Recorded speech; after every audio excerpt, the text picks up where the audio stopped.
要錢你要屋啊，最陰功就係呢兩樣都冇份啊！香港嘅孫生為咗上樓等咗足足19年，為咗夾硬逼入公屋入息限額，份長工唔做去捱短工，結果呢，換來沒室爬床，房東白眼，等到頭髮都白晒，仲爭10分先至上樓，你話係咪好絕望先？而家得公屋得天啊！海富苑月租4000蚊，同區嘅私樓月租成24000，政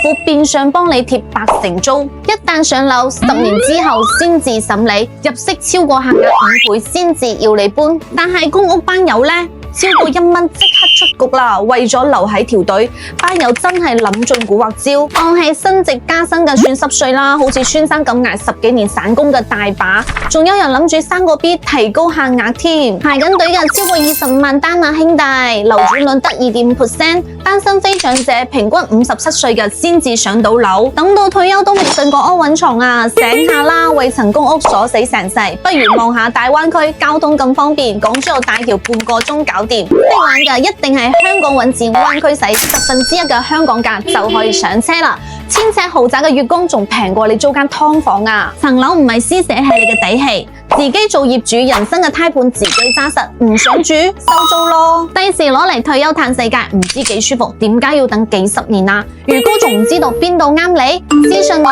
幫你詳細鋪路啦。做個 friend 啦。